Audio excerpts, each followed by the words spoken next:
Hi everyone, this is Isaac Steincamp, General Manager of the Pittsburgh Pawngrabbers and writer for Chess Summit, the official sponsor of the Pittsburgh Pro Chess League team, and I'm here today with our Week 5 recap of our win against the Lagos Leatherbacks. First off, my apologies for not being able to get this video out faster. I'm actually in Lienz, Austria right now for the Dolomitan Bank Open. I've got my 4th round later tonight, so I've been a little bit preoccupied, but of course I wanted to give a shout out to my friends back in Pittsburgh who finally pulled off their first ever Pro Chess League win. It was kind of a scary game, actually. We were without Shabalov or without Eugene Perlstein, our other GM on our team, and we were playing not our strongest lineup. And we also had the disadvantage that Grant, who has been a rock for us, was sick going into the match. We had no idea how he would turn out. Luckily, he went 2 for 2. But also Lagos, I think, was fielding one of their stronger possible lineups. So it was very down to the wire, and we weren't sure that we were actually going to win the match until we got to the very last game, in which a draw was agreed to help us clinch the win 8.5 to 7.5. Of course, we were up, and we would in a real game win that match, of course, 9 to 7. So, the score is a little bit closer than it was, but it was still definitely a nail biter. We were all worried going into that last round that maybe we might not be able to pull out the win. But we finally did it. We're finally 1-4, which doesn't really sound that impressive, but we've been huge underdogs every single game up to this point. So to finally get that win without our strongest lineup is definitely a huge boost for our team. And when we look into our match against Portland next week, I see no reason that we should be pretty excited about what that matchup will look like in terms of how we stack up against them. We know that they'll field they're probably one of their stronger lineups again, and as will we. And I can say for a fact that I think we're pretty excited about that matchup this Wednesday for Week 6. Of course, a win would be crucial for us. We get it, we'd get a good pairing for Week 7. We don't actually know our Week 7 opponent yet. It's based on how the teams are record-wise going into that last week of the season. So I imagine a 2 out of 4 record would get a much better team than a 1 out of 5 record. So, fingers crossed that we win that next game. But, I do have to say that the way that we looked against Lagos, sure that there were some gaps and, we'd like to have kept this match closer. But, we had a lot of stand-up performances. Grant was sick and, he was worried that he might not play well. He went 2 for 2.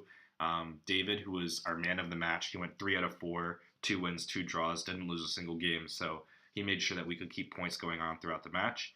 And Balin, our general manager, was actually able to get a critical win in the 3rd round. So him winning that game actually made sure that we could, get over the 8-point edge. So we're pretty excited about, what our team showed, this weekend. We think that we can do better against Portland, and if we do, I think we have a really good shot at winning that match. So if we go on to our kind of our move of the week, if you recall in our match against Las Vegas, Shabalov played G4 and won that game quite nicely, but that didn't really stop David from using that idea either. Here, Black played the move Knight F5, and we can see that White is up a healthy pawn, and with pressure on E7, it seems like Black's position could collapse with a passed D pawn marching down. But how do we get this E7 pawn? How do we remove the defender? Well, we play the move G4. And once G4 was played, it was quickly realized that if Black takes this D4 pawn, White will simply take on E7 and march the D pawn. So instead, Black decided to retaliate with H6. But the problem with this is that now when these pawns come off the board, we can quickly see that these light squares have been weakened in Black's camp.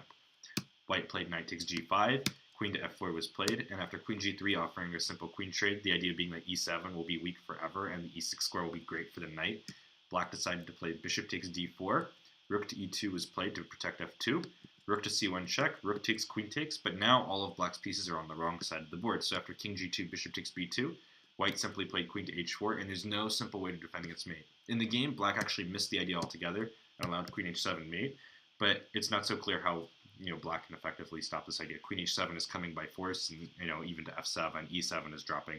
Black is definitely worse. So once again, we see in a second time, this Pro League season, the move G4 is becoming a critical move for us to help us get that key point. So a nice win for us there. I really thought that we did pretty well. So G4 was a nice move by David. It was a critical win, and that helps us move on to our Week 6 matchup against the Portland Rain. That match is at 9:10 p.m. for Week 6. Unfortunately, I actually won't be awake when that game is taking place. It'll be like 3 a.m. over here, so I'll be sound asleep. But you guys can live tweet us, #NervesOfSteel, at our Pittsburgh Twitter account, and kind of help us get, help us cut the slack. I think that we have a pretty good chance at beating Portland, but I think just like our match with Minnesota, this game could be pretty close. Hopefully it's not as close as this match with Lagos. Hopefully we can get a little bit more of a margin and build a little bit more of a differential going into that fourth round. But I do like to think that we played reasonably well. Anyways, this is Isaac Steincamp signing off for the Pittsburgh Pawngrabbers, and I hope that we can pull off that Week 6 win. Anyways, see ya.